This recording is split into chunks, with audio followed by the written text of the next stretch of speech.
안녕하세요. 간략하게 제 소개를 드리자면 저는 소꿉친구랑 소꿉장난하면서 여보 여보 하다가 진짜 결혼까지 하게 된 30대 후반의 주부입니다. 남편과 저는 소위 말하는 엄마 친구 아들, 엄마 친구 딸의 사이로 유치원 시절부터 같이 손을 잡고 등교를 하면서 우정을 키웠습니다. 한 동네에서 쭉 같이 살았기 때문에 자연스럽게 초등학교, 중학교, 고등학교도 같은 학교를 나온 동창이죠.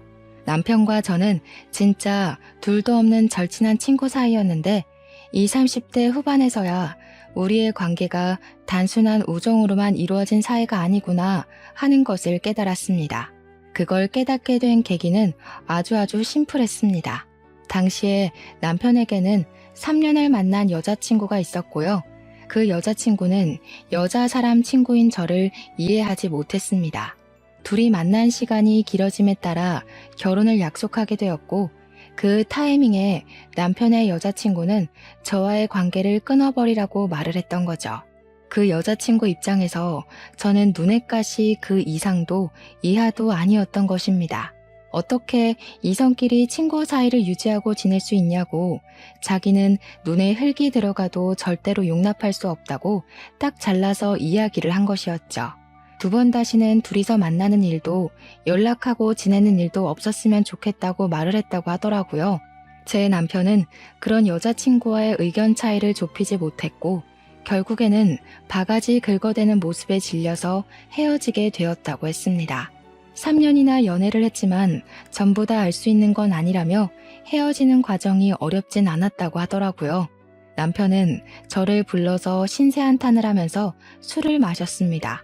그날은 평소보다 조금 과하게 먹는 듯 하더니 저한테 남녀 간의 친구 사이는 없다고 하던데 우리 둘이 한번 만나볼래? 하면서 연애를 하자고 하더라고요.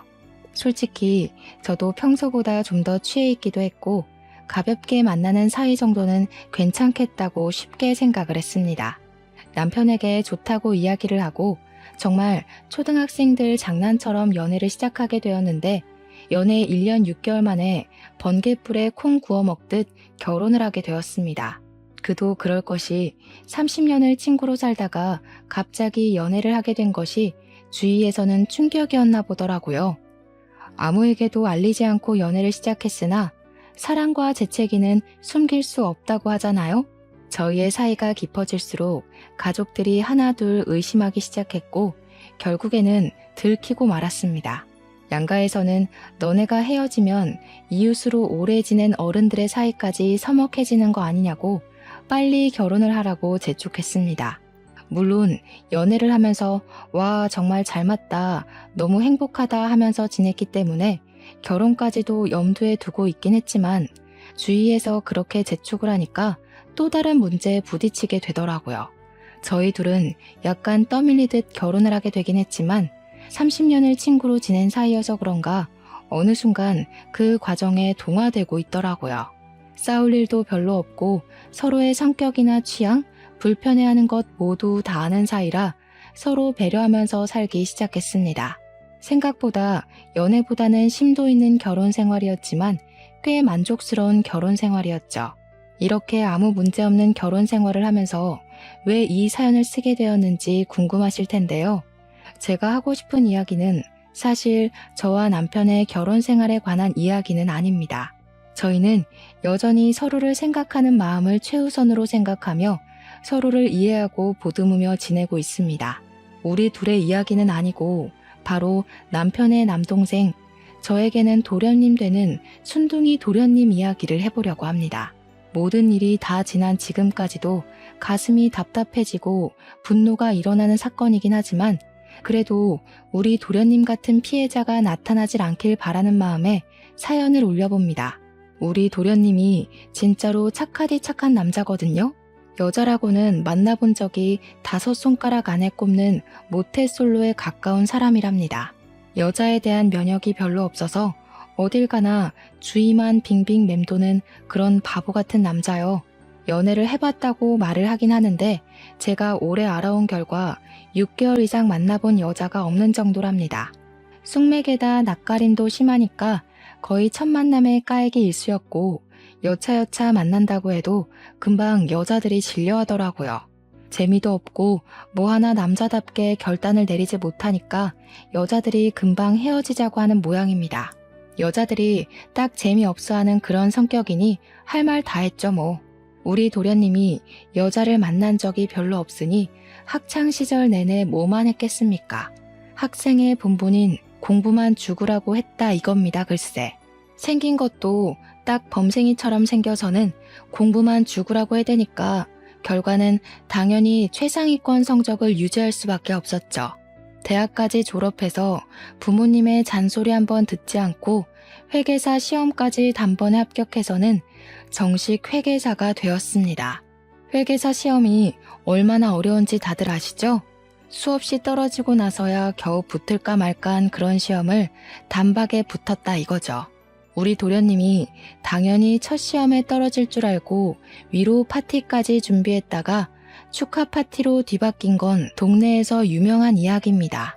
사나이가 한번 실패를 맛볼 수도 있지 하면서 시댁에서 위로 파티를 거하게 준비하셨거든요. 물론 우리 도련님이 당당히 합격한 다음에 제가 떨어질 줄 알았어요? 라고 거만하게 이야기했을 때는 다들 표정이 썩었지만요. 위로 파티라고 대문짝만하게 뽑은 플래카드를 고이 접고는 바로 축하 파티를 열었었죠.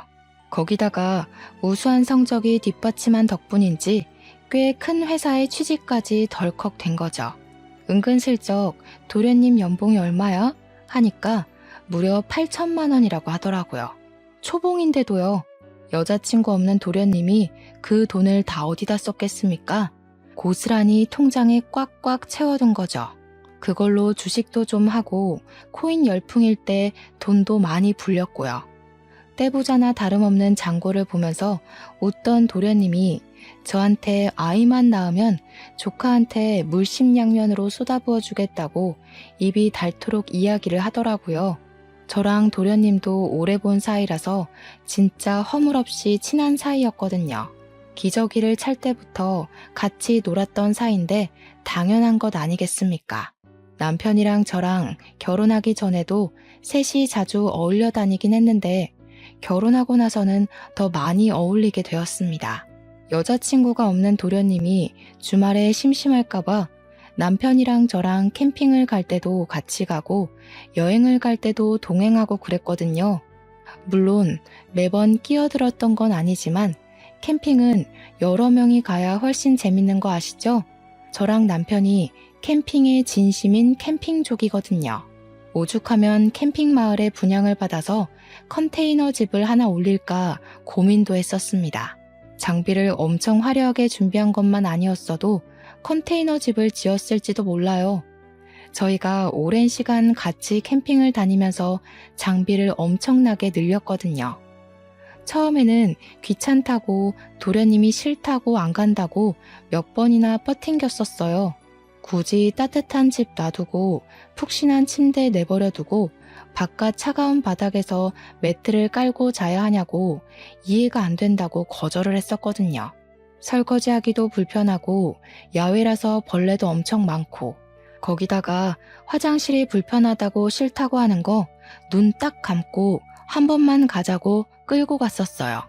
여자친구도 없으면서 집에서 하루 종일 영화밖에 더 보냐고 할 거 있냐고 꼬셔서요.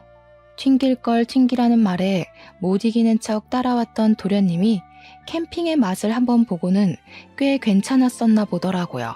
몇 번이나 캠핑을 더 갈지 모르니까 장비를 사긴 돈 아깝고 남편한테 장비를 빌려서 가끔 혼자 떠나더라고요. 그렇게 빌려가면 빌려줘서 고맙다면서 제가 눈여겨본 장비 하나씩 선물로 주기도 했고요. 도련님 덕분에 저희 장비까지 엄청나게 늘어났죠. 고맙기도 하고 재밌기도 하고 나중에 도련님한테 여자친구가 생기면 넷이서 놀러 오자고 할 정도로 캠핑에 푹 빠졌었답니다. 그렇게 같이 시간을 보내면서 우리 셋은 즐거웠는데 시부모님 입장에서는 걱정거리였나 보더라고요. 여자친구도 없어서 형네 부부에 끼어서 노는 꼴이 영 탐탁지 않았던 것이겠죠. 오죽하면 저희 부부가 계획을 가지고 임신을 하려고 임신을 미룬 상태였는데 도련님이 함께 붙어 다녀서 애가 안 생기나 걱정까지 하셨었대요. 그러면서 시부모님이 저를 붙잡고 허우대도 멀쩡하고 직업도 빵빵한데 쟤는 왜 여자친구가 안 생기냐고 여자 소개를 좀 시켜주라고 하시더라고요. 부모 입장에서는 어디 하나 빠지는 구석이 없는 앤데 왜 여자 하나 없어서 저렇게 재미없게 사는지 이해가 안 간다고요. 도련님의 사무실에는 온통 남자밖에 없어서 여자를 만날 구멍이 없다고 저한테 괜찮은 애들 소개 좀 시켜주라고 하시대요. 근데 제 또래라고 해봐야 전부 도련님이랑 3, 4살 차이가 나고 아직 도련님은 20대 후반이니까 천천히 만나고 싶은 사람 만나는 게 좋지 않겠냐고 했죠. 도련님도 집에서 스트레스를 꽤 받는 것 같아서 나름의 절충안을 이야기한 것이었습니다. 시모가 영 마음에 안 든다는 표정을 하시길래 30 중반까지도 여자가 없으면 제가 선자리를 어떻게 해서든 주선하겠다고 큰 소리를 쳤죠. 그러니까 그때까지는 뭘 해도 인생 즐기게 내버려 두자고요. 솔직히 우리 도련님이 숙맥이고 재미가 없고 뭐 그런 것만 빼면 나머지는 다 괜찮은 애였거든요. 선자리에 나가면 누구보다 인기 많을 타입이라고 나름 자부하고 있었습니다. 회계사에 모아둔 돈 빵빵하고 생긴 것도 뭐 공부 잘하게 생겨서 믿음 딱 가게 생겼고요. 결혼해서 가장 중요한 게 뭐겠습니까? 바로 돈 아니겠어요? 연봉 빵빵하면 누가 거절하겠냐 이 말이죠. 아직 입사한 지 얼마 안 됐음에도 초봉 8천이면 곧 연봉 1억 넘는 거야 아주 우스운 일이나 다름없는 거죠. 시모한테도 너무 걱정하지 마시라고 안심을 시켜드렸습니다. 그런 도련님에게 새로운 취미가 하나 생겼는데요. 바로 게임이었습니다. 백해 무익하다고 남편이랑 저는 무슨 게임을 그렇게 열심히 하냐고 핀잔을 줬었어요. 도련님이 엄청 재밌는 게임이라고 같이 한번 해보자고 막 꼬드기더라고요. 5명이서 한 팀을 이루는 게임인데 같이 음성 메시지 같은 거를 하면서 대화도 나누고 작전도 짜서 하는 거라고요. 한 번만 해보자고 조르길래 남편이랑 도련님이랑 셋이 같이 PC방에 가서 게임을 해봤는데 너무 어려워서 못하겠더라고요. 무슨 대회도 열리고 엄청 많은 사람들이 하는 게임이라고 하긴 하던데 캐릭터도 너무 많고요. 한 판 한 판 할 때마다 계속 새로운 걸로 해야 하니까 어지럽고 적응도 안 되고요. 거기다가 저랑 남편이 실력이 늘어나지 않으니까 도련님이 나중에는 막 짜증을 내더라고요. 이겨야 재미가 있는데 내리지기만 하니까 저도 뭐 승부욕이 없는 건 아니라서 짜증이 나긴 했는데 어려운 걸 어쩌겠어요. 한 일주일 같이 PC방에서 한두 시간 게임해 보다가 점점 안 되겠다 싶어서 발을 뺐죠. 도련님한테 우리 같이 게임하는 건 아닌 것 같다고, 거기다가 그 게임이 우리랑 안 맞는 것 같다고요. 도련님도 알겠다고 하는 걸 보면 아마 저희랑 게임하는 시간이 꽤나 곤욕스러웠나 보더라고요. 쿨하게 서로 하고 싶은 취미는 알아서 하자 하고 넘겼죠. 근데 그 이후로 도련님한테 캠핑 가자 하고 이야기를 해도 게임을 해야 돼서 못 간다고 거절하고요. 나가서 바람 쐬고 맛있는 거 먹고 오자고 권유를 해도 게임을 해야 되기 때문에 갈 수 없다고 하는 거예요. 하루 이틀도 아니고 매번 게임 하니까 저랑 남편은 도련님이 게임에 단단히 미친 거라고 생각했죠. 도대체 혼자 하는 게임이 뭐가 재미가 있냐고, 그거 5명이 같이 해야 더 잘 되는 거라며 했더니 도련님이 멋쩍어 하면서 혼자 하고 있는 게 아니라고 하더라고요. 회사 사람들이랑 같이 하나, 친구들이랑 같이 하나 했더니 대충 비슷하다고 이야기를 하면서 누군지 말을 정확하게 안 해주더라고요. 혹시 여자랑 게임하냐고 하니까 드디어 그제야 오픈 채팅이라는 곳에서 만난 사람들이랑 게임을 한다고 하더라고요. 오픈 채팅이라는 걸 처음 들어서 그게 뭐냐고 물어봤더니 우리가 흔히 쓰는 카톡에서 할 수 있는 거라고 하더라고요. 거기 들어가면 취미, 게임 자격증, 등산 이런 분야별로 채팅방이 있고 자기 프로필이나 익명으로 들어가서 같이 할 사람 구해서 하면 된다고요. 게임은 여러 명이서 해야 확실히 승률도 오르고 재미가 있어서 거기서 같이 할 사람을 구한다고 하더라고요. 혼자 하기 심심하니까요. 그랬더니 뭐 그 채팅방에 있는 사람들이 너도 나도 같이 하자고 해서 지금은 5명 꽉꽉 채워서 게임한다고 너무 즐겁다고 하더라고요.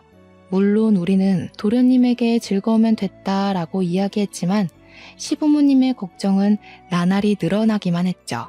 그렇게 시부모의 걱정이 늘어나던 시기에 제가 임신을 하게 된 사실을 알게 되었습니다. 어쩐지 몸이 이상하게 나른하고 무겁고 식욕이 사라지고 미열이 있는 것 같더라니 산부인과 가서 보니까 임신을 했다고 하더라고요. 당연히 양가에 바로 알렸고 양가에서는 난리가 났죠. 도련님 불합격 파티를 열겠다고 준비하셨던 시댁인데 임신 사실에 가만히 있으셨겠어요?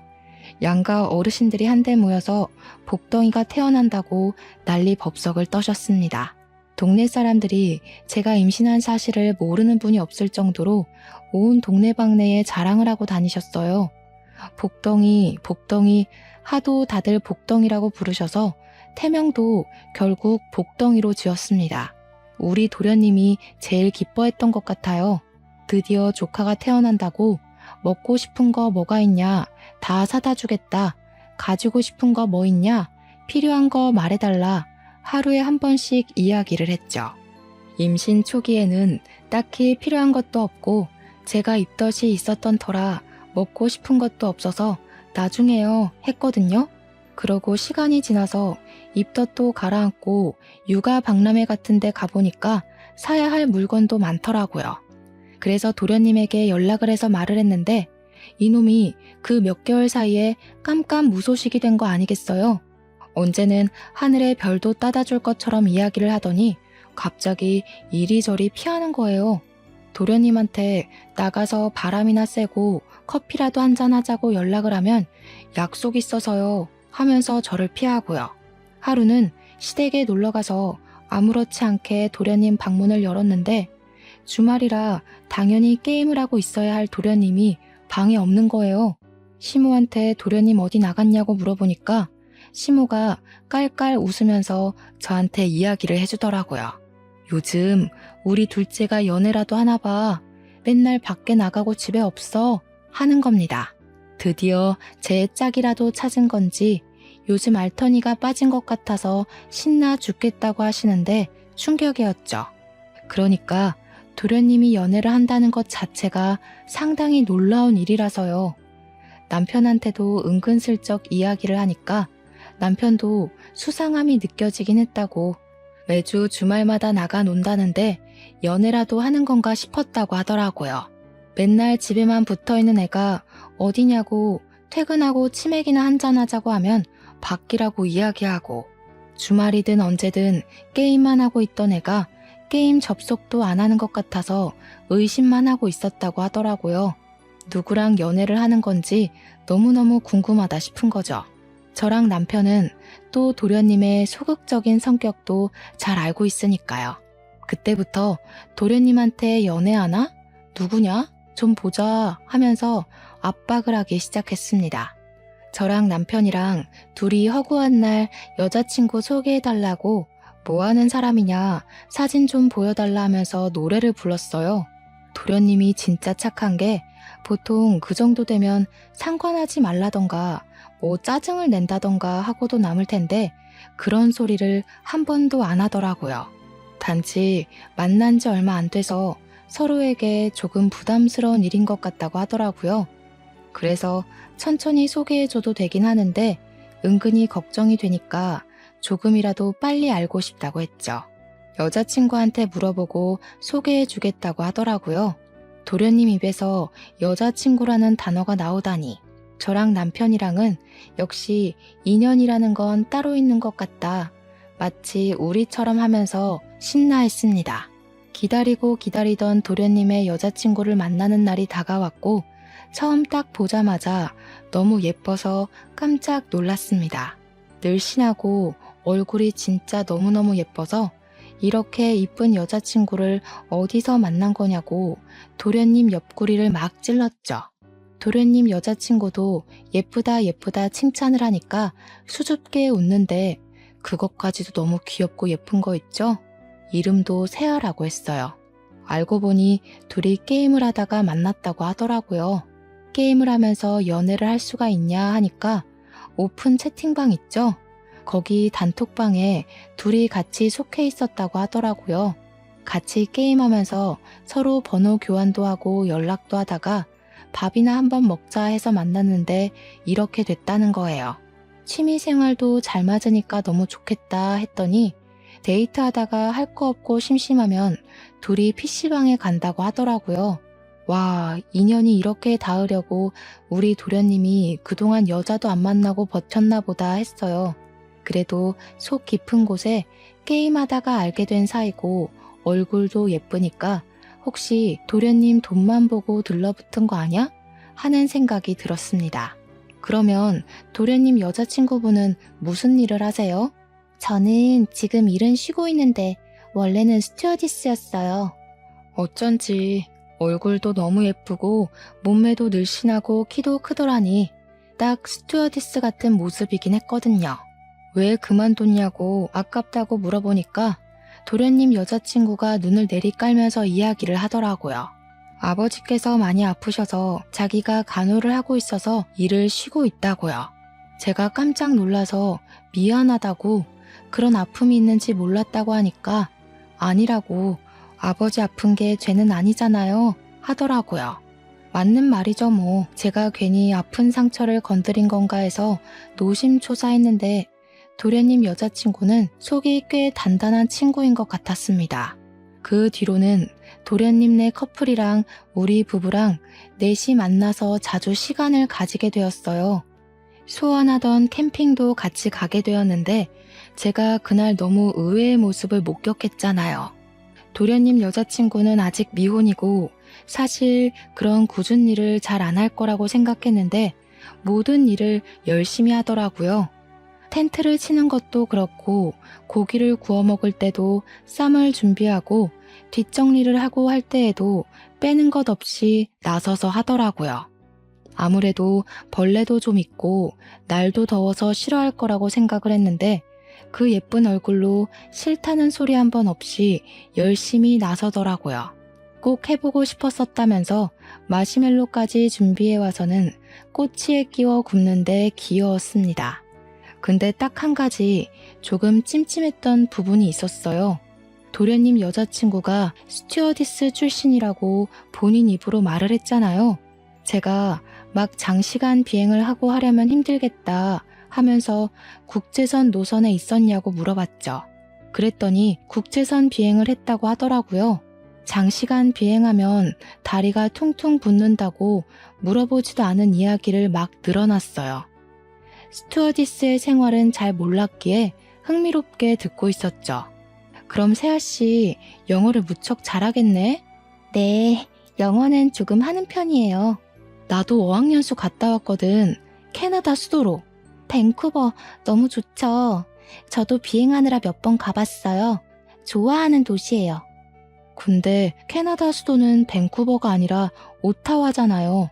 순간 헷갈렸나 싶었는데 세아씨가 민망하고 쪽팔릴 수 있으니까 더 말은 안 했죠.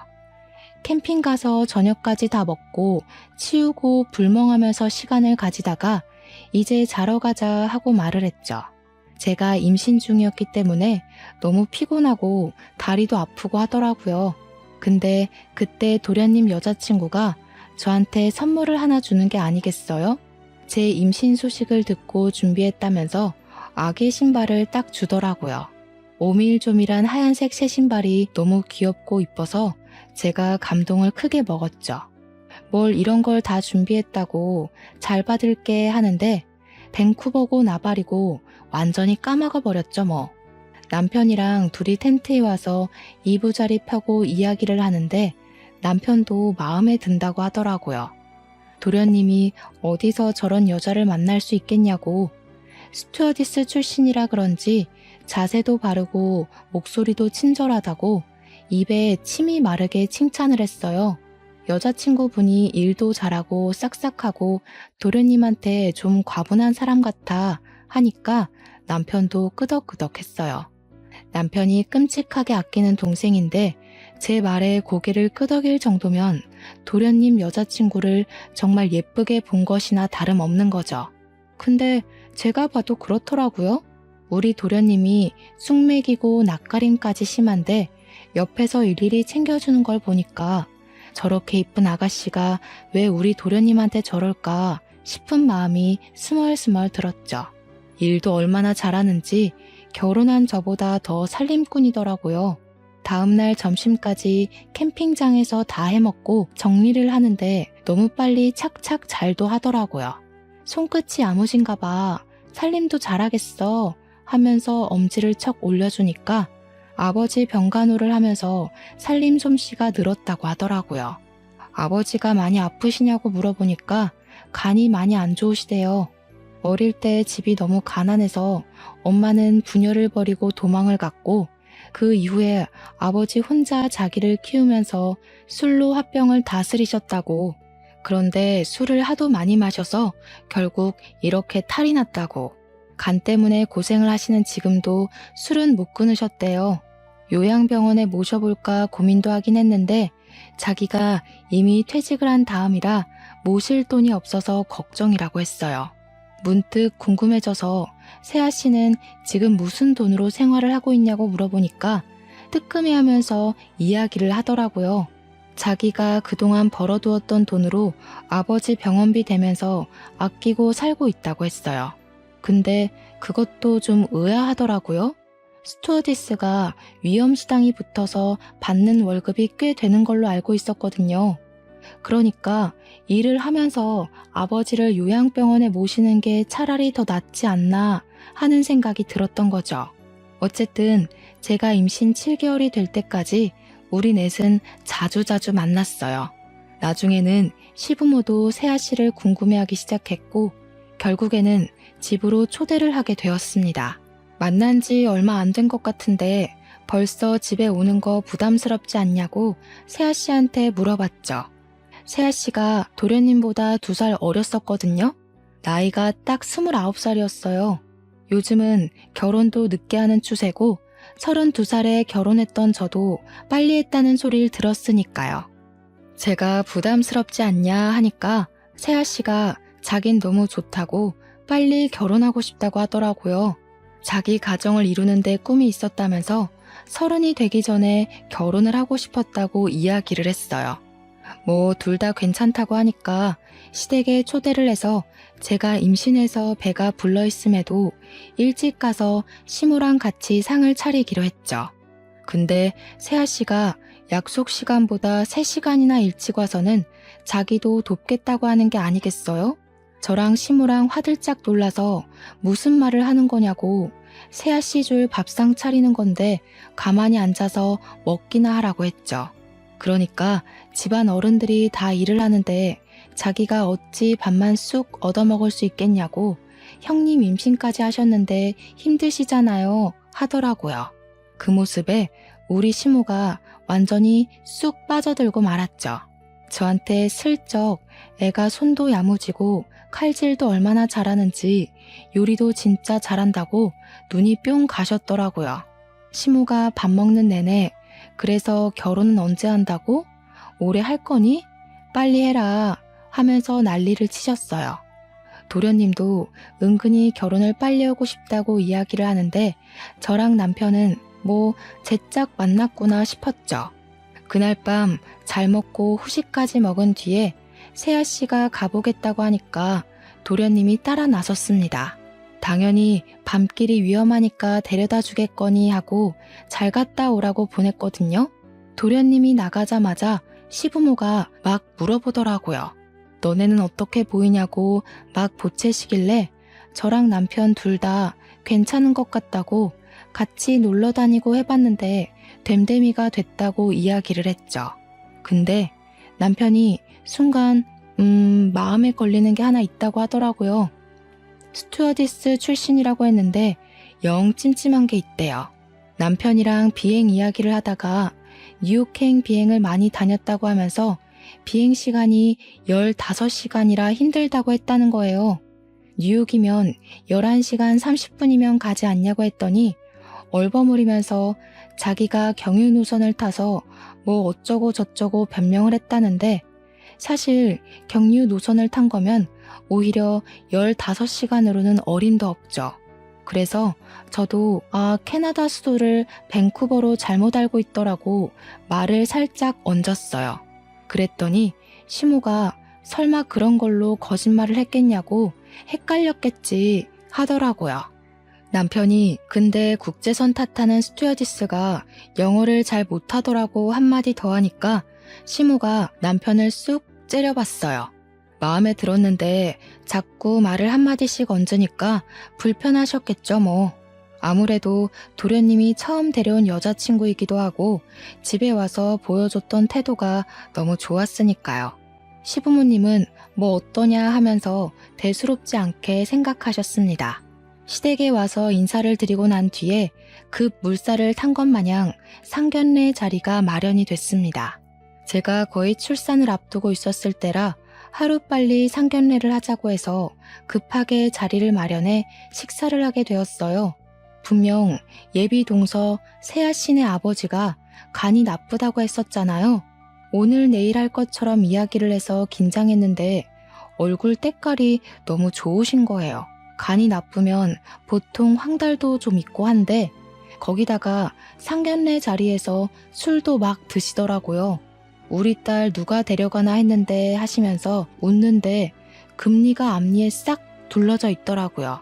껄껄 웃으면서 우리 딸 앞가림이나 잘하나 싶었는데 이렇게 멀끔한 남자 데려와서 결혼한다고 하니까 다행이라고 하는데 약간 쎄했습니다. 여태까지 예비 동서 이야기만 들어보면 거의 소녀가장 수준이었거든요.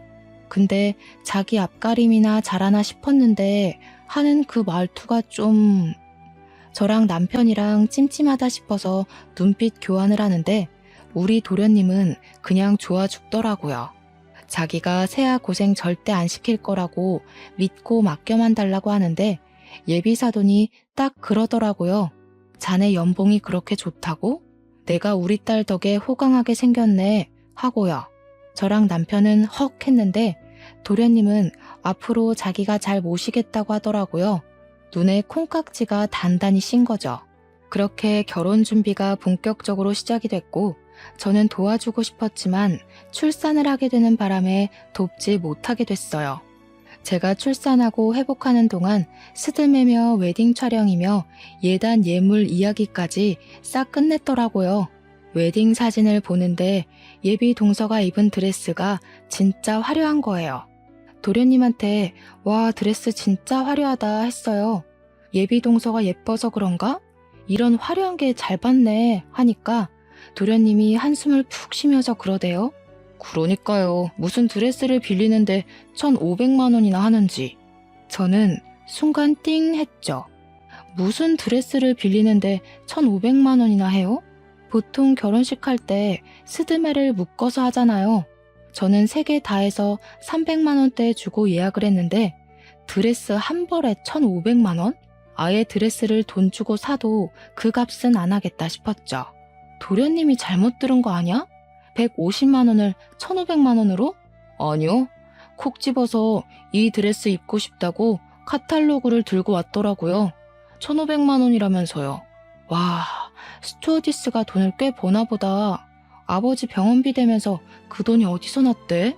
제가 냈죠. 세아가 무슨 돈이 있겠어요. 게다가 그런 건 다 남자가 하는 거라고 하던데요. 저는 순간 어이가 없었죠. 도련님한테 세아 씨한테 뭐뭐 해줬냐고 물어보니까 가관이더라고요. 명품 브랜드 가방에 예물에 도련님한테 뭐 받았냐고 하니까 자기는 딱히 욕심 없어서 받은 게 없다는 겁니다. 남편이랑 저랑은 점점 이상한 생각이 들기 시작했죠. 근데 저희 부부에게는 신생아라는 장애물이 존재하고 있었잖아요. 결혼식 준비에 꼬치꼬치 끼어들 수 있는 상황이 안 됐단 말입니다. 그래서 도련님이 제발 정신 차리고 똑부러지게 결혼식 준비를 했으면 좋겠다 하고 있었는데 도련님에게 연락이 왔어요. 급하게 필요해서 그런데 돈을 좀 빌려달라고 하는 게 아니겠습니까? 남편이 너 모아둔 돈 많지 않냐고 왜 갑자기 돈을 빌려달라고 하냐고 추궁을 했죠. 생각해보면 신혼집만 해도 저희 집도 그랬지만 시부모님이 도와주신다고 해서 집 걱정은 별로 없었단 말이에요. 집은 해결이 됐는데 문제는 혼수였던 거죠.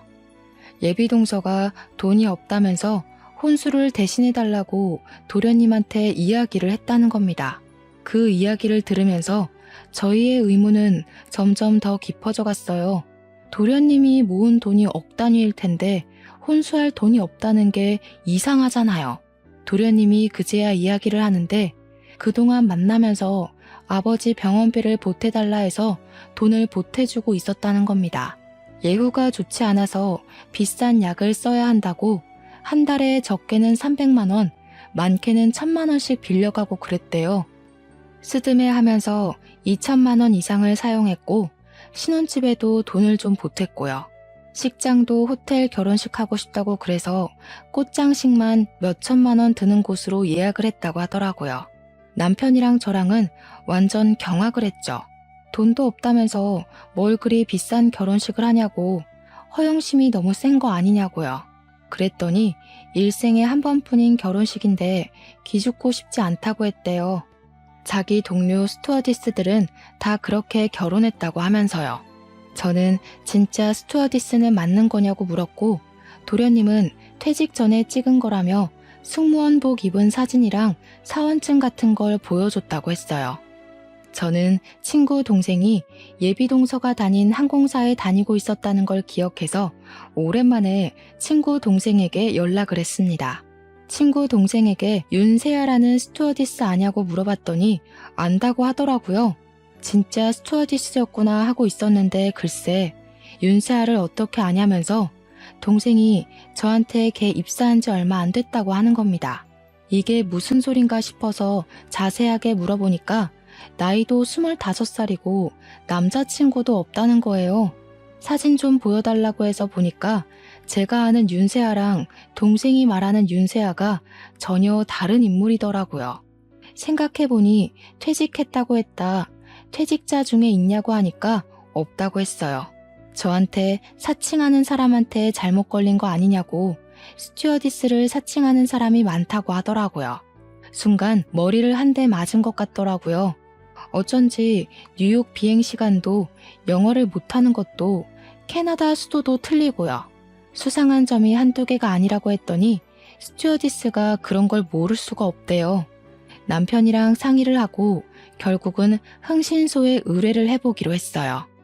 결혼식이 한 달도 남지 않은 시점이라 고민을 많이 했지만 덮어두기에는 너무 큰일인 것 같더라고요. 흥신소에 급한 거라고 웃돈을 주고 알아본 결과 정말 상상을 초월하는 여자였습니다. 윤세아라는 여자는 대학도 나오지 않았고 상고 출신에 술집에서 일을 했던 여자였던 거예요. 부모도 없고 혼자 이 남자 저 남자랑 동거하면서 기생충처럼 살았던 여자더군요. 아빠라고 데리고 왔던 남자가 윤세아가 일하는 술집 사장이었던 겁니다. 그동안 도련님한테 돈을 빌려간 것도 그동안 진 빚도 갚고 유흥비로 탕진하고 있었던 것이었습니다. 세상에 돈이 좋은 게 진짜 별거를 다 알아봐 주더군요. 도련님보다 2살 어리다고 했던 윤세아는 나이도 속였던 것이었습니다. 도련님보다 2살 연상이더라고요.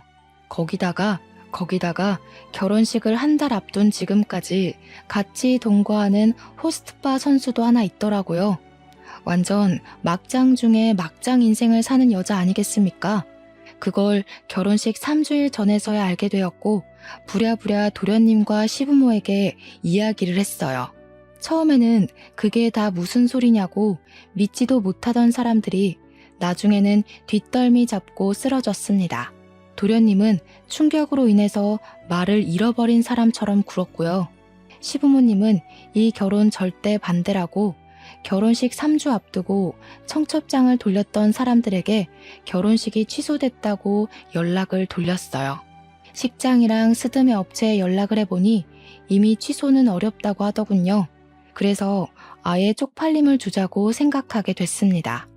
우리 측 손님은 한 명도 부르지 않은 채로 결혼식을 진행하는 척하기로 결심을 했죠.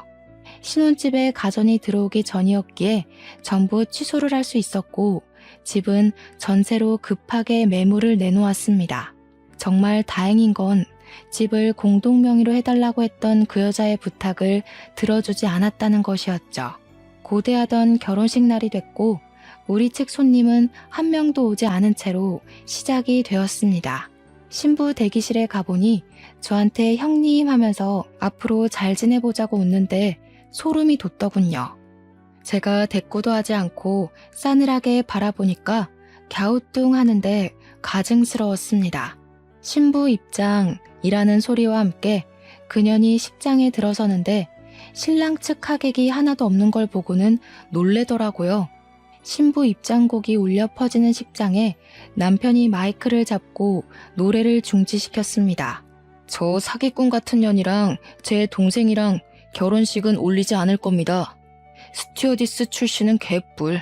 술집에서 굴러먹던 년이 사람을 속여서 이게 무슨 짓이야? 남편이 소리를 치니까 신부 측 하객이 전부 웅성웅성 하더라고요. 끽해봐야 술집 친구들이 대부분이겠지만 오랜 지인들이며 학교 동창들도 불렀던 건지 윤세아의 얼굴이 사색이 되는 게 보였습니다. 그 여자가 두리번거리며 우리 도련님을 찾는데 이미 집으로 돌아간 사람을 무슨 수로 찾겠습니까? 저를 보며 형님 하면서 눈물이 그렁그렁한 눈으로 바라보는데 한복이 불편한 것도 잊은 채 버진로드에 올라가 그 여자의 따귀를 때렸습니다. 아빠라고 속인 술집 사장을 보면서도 구둣발 앞에 침을 퇴 뱉었네요. 아무리 술집 사장님이라고 해도 어떻게 아빠라고 속이고 입장을 할 수 있어? 하긴 그렇게 돈독하니까 술집에서 오래오래 일을 했겠지. 너 같이 살고 있는 제비도 한 명 있다며? 어쩜 이리 감쪽같이 속이고 결혼식을 올리려고 해? 그러자 신부 측 하객 중 일부가 그럴 줄 알았다는 식으로 손가락질을 하면서 그 여자를 욕하더라고요. 주변에서 너 내 돈 갚는다며 하는 소리도 들리는 걸 보면 잘 사는 모양새 보여주고 도련님 등쳐먹고 살 예정이었나 봅니다. 그 여자는 부들부들 떨면서 주먹을 꽉 쥐더군요. 송충이는 솔잎 먹고 사는 거야. 너는 평생 술집에서 굴러다니면서 술집 남자들이나 만나고 살아. 그런 거한테 화내서 어디다 써? 그냥 고소하면 되니까 나가자. 결국 결혼식은 개차반으로 끝이 나고 저와 남편 그리고 시부모는 끝까지 그년을 째려보면서 빠져나왔습니다. 변호사를 찾아가니 혼인 빙자 사기죄는 성립이 안 되지만 그동안 도련님이 빌려줬던 돈에 대한 자료가 다 소명되어서 고발은 가능하다고 했습니다. 도련님이 회계사가 직업이다 보니 그런 부분은 확실하게 처리를 해두었더라고요. 그래서 그 자료를 취합해서 사기죄로 고발을 했습니다. 형사 재판이 진행 중인데 이 재판이 끝나면 민사까지 걸어서 확실하게 피를 말려둘 생각이랍니다. 도련님은 그 이후로 수개월이 지난 지금까지도 집 회사만 반복하고 있는 것 같더라고요. 저희가 아무렇지 않은 척 연락을 해도 대답도 없고요. 조만간 스스로 마음이 풀리고 견고해지면 연락을 하겠지 싶어서 남편과 저는 별다른 말 없이 기다리고 있는 중입니다. 앞으로 스스로 깨어나는 병아리처럼 우리 도련님도 쌓아둔 벽을 허물어뜨리고 스스로 나타날 날이 오겠지 싶어요. 옆에서 백날 이야기해봐야 잔소리밖에 더 되겠습니까? 우리 착한 도련님에게 다음에는 정말 좋은 여자가 나타났으면 하는 바람입니다. 도련님이 괜찮아지면 제가 나서서 선자리를 주선해 주려고요. 우리 아이에게 멋진 삼촌이 될 우리 도련님의 미래를 같이 응원해 주신다면 감사하겠습니다. 저희 가족도 더욱 똘똘 뭉쳐볼게요. 감사합니다.